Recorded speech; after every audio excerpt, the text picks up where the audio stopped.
এই গরমে আমাদের স্কিন কালো হয়ে যায়, তাই স্নানের সময় বেসনের সঙ্গে এমন দুটো ইনগ্রিডিয়েন্টস মিক্সড করে মুখে লাগালে স্কিন কাঁচের মতো চকচক করবে। ফেসের মধ্যে থেকে ডার্ক স্পট তো তুলে দেবে, স্কিনটা অনেক বেশি সুন্দর ফর্সা হয়ে যাবে, স্কিনে আসবে গ্লো।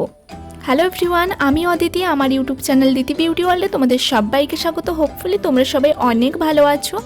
আজ আমি যে ফেস প্যাকটা শেয়ার করব, তোমরা যদি স্নানের সময় রোজ এই ফেস প্যাকটা তোমাদের স্কিনের মধ্যে অ্যাপ্লাই করো, তাহলে তোমাদের স্কিনটা সুন্দর হয়ে যাবে। আমরা সবাই স্নানের সময় ফেস ওয়াশ ইউজ করে থাকি, বাট তোমরা যদি ফেস ওয়াশ না ইউজ করে কয়েকদিন এই প্যাকটা ইউজ করো, তাহলে দেখবে ডিফারেন্সটা তোমরা নিজেরাই বুঝতে পারবে।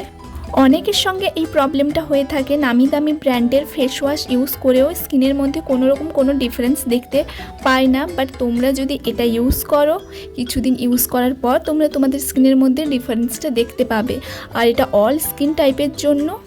আগেও তোমাদের বলেছি বেসন খুব ভালো একটা ইনগ্রিডিয়েন্টস, এর মধ্যে কয়েক হাজার ভালো ভালো গুণ আছে যেগুলো আমাদের স্কিনের জন্য খুবই ভালো, স্কিনটা খুব ভালোভাবে ক্লিন করতে সাহায্য করে। এই প্যাকটার কোনো সাইড এফেক্ট নেই, এটা 100% ন্যাচারাল। তো চলো এখন আমরা ফেস প্যাকটা বানিয়ে নিই, আর বেসনের সঙ্গে কোন দুটো ইনগ্রিডিয়েন্টস অ্যাড করতে হবে ওটাও জেনে। প্রথমে একটা বাটির মধ্যে 1 চা চামচ বেসন নিব।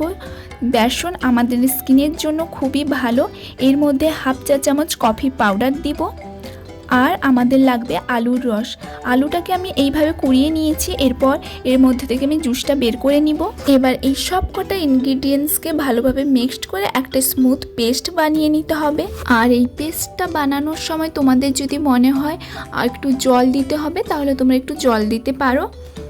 এর মধ্যে আমরা আলুর রস অ্যাড করেছি। আলুর রস আমাদের স্কিনের জন্য খুবই ভালো, আমাদের স্কিনের মধ্যে থাকা ডার্ক স্পট কম করতে, এর সঙ্গে স্কিন কালারটা ব্রাইট করতে। আলুর রসের মধ্যে ভিটামিন সি আছে এবং অন্যান্য পুষ্টি উপাদান আছে, যা ত্বকের ইলাস্টিসিটি মেনটেন করতে সাহায্য করে আর আমাদের স্কিনটাকে ময়শ্চারাইজ করতে খুবই সাহায্য করে। ইনগ্রিডিয়েন্টসের মধ্যে যেসব ভালো ভালো গুণ আছে, ওগুলো আমাদের স্কিনের মধ্যে গিয়ে আমাদের স্কিনের মধ্যে যেসব প্রবলেম আছে সেই সব প্রবলেমগুলো ঠিক করতে সাহায্য করে। স্কিনটাকে হেলদি, গ্লোয়িং, এর সঙ্গে ফর্সা করতে সাহায্য করে। খুব ভালো করে ফেসের মধ্যে অ্যাপ্লাই করে নিতে হবে। ফেসের সঙ্গে সঙ্গে কিন্তু ঘাড়ে আর গলার মধ্যেও অ্যাপ্লাই করতে হবে। স্কিনের মধ্যে সানট্যান রিমুভ করতে এটা খুবই ভালোভাবে কাজ করে। এই প্যাকটা যদি তোমরা প্রতিদিন ইউজ করো, ফেসের মধ্যে কিন্তু কোনো সানট্যান থাকবে না। এই প্যাকটা স্নান করার কিছুক্ষণ আগে ফেসের মধ্যে অ্যাপ্লাই করে নিতে হবে। অ্যাপ্লাই করার আগে ফেসটা জল দিয়ে ধুয়ে নিতে হবে। আর এখানে দেখো ফুল ফেসে কিন্তু আমার ফেস প্যাকটা অ্যাপ্লাই হয়ে গেছে, এর সঙ্গে গলায়ও ঘাড়েও অ্যাপ্লাই করে নিয়েছি। আর এই প্যাকটা কিন্তু চোখের নিচেও আমি ভালোভাবে অ্যাপ্লাই করে নিয়েছি। তোমরাও কিন্তু অ্যাপ্লাই করে নাও, কারণ এই প্যাকটা ডার্ক সার্কেল কম করতেও সাহায্য করে। এখন এটা এইভাবে রেখে দিব যতক্ষণ না 60 to 70% ড্রাই হয়ে যায়। ফেস মাস্কটা ড্রাই হয়ে যাওয়ার পর দেখা হচ্ছে। দেখো আমার ফেস প্যাকটা ড্রাই হয়ে গেছে। এখন হাতের মধ্যে একটু জল নিয়ে ফুল ফেসে হালকা হাতে স্ক্রাব করতে হবে। ফেসের মধ্যে জমে থাকা dead skin cells, black heads, white heads খুব ভালোভাবে রিমুভ হয়ে যাবে।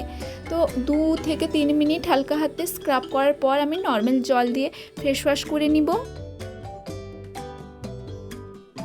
আর এখানে আমি শাওয়ার নিয়ে চলে এসেছি। আর দেখো আমার স্কিনটা কতটা সফট আর গ্লো করছে, একটা হেলদি লুক প্রোভাইড করছে। তো এভরিডে বেসিসে তোমরাও কিন্তু অবশ্যই এই ফেস প্যাকটা ইউজ করো। কিছুদিন ইউজ করার পর তোমাদের স্কিনের মধ্যেও তোমরা ফেস ওয়াশ ইউজ করার পর যে রেজাল্টটা এক্সপেক্ট করো, অবশ্যই সেম রেজাল্ট এই ফেস প্যাকটা ইউজ করার পর তোমরা পাবে। আর আমার চোখের নিচে অনেকটা ডার্ক সার্কেল হয়ে গেছিলো, এটা অ্যাপ্লাই করার পর কিন্তু ধীরে ধীরে ডার্ক সার্কেলটা লাইট হতে শুরু করেছে। এরপর করে নিব আমার এভরিডে বেসিসের স্কিন কেয়ার। তোমরাও তোমাদের এভরিডে বেসিসের স্কিন কেয়ারটা করে নিতে হবে। প্রথমে আমি গুড ভাইবসের টোনারটা অ্যাপ্লাই করছি। ফুল ফেসে স্প্রে করে নেওয়ার পর হালকা হাতে আমি ড্যাব ড্যাব করে নিব। এরপর ইউজ করব ময়শ্চারাইজার। আর ময়শ্চারাইজারের জন্য এখানে আমি পন্ডসেল সুপার লাইট জেলটা ইউজ করছি। এটা অয়েলি স্কিনের জন্য কিন্তু খুবই ভালো, খুব তাড়াতাড়ি স্কিনের মধ্যে অ্যাবজর্ব হয়ে যায়। ময়শ্চারাইজারের পর অবশ্যই ডে টাইমে একটা সানস্ক্রিন তোমাকে ইউজ করতে হবে, বাট আজ আমি করছি না, কারণ সকাল থেকে প্রচণ্ড বৃষ্টি হয়েই চলেছে। তো আজকে সানস্ক্রিন না ইউজ করলেও চলে, তাই আমি আজকে সানস্ক্রিনটা স্কিপ করছি। আর এখানে আমার স্কিন কেয়ার করার পর কিন্তু আমার স্কিনটা আরও বেশি সফট হয়ে গেছে আর গ্লো করছে। ফেসের মধ্যে কোনো রকম ব্ল্যাক হেডস হোয়াইট হেডস তো নেই, স্কিনটা একেবারে বেবি সফট হয়ে গেছে। তোমরাও কিন্তু এভরিডে বেসিসে এই প্যাকটা ইউজ করে দেখো, অবশ্যই রেজাল্ট পাবে। তো এই ছিল আমার আজকের ভিডিও। আশা করি তোমাদের আমার আজকের ভিডিওটা ভালো লেগেছে। যদি আমার আজকের ভিডিওটা তোমাদের ভালো লেগে থাকে তাহলে অবশ্যই ভিডিওতে একটা লাইক করে দিও আর আমার চ্যানেলটা সাবস্ক্রাইব করে নিও এরকম আরও অনেক ভিডিও দেখার জন্য। দেখা হচ্ছে নেক্সট ভিডিওতে।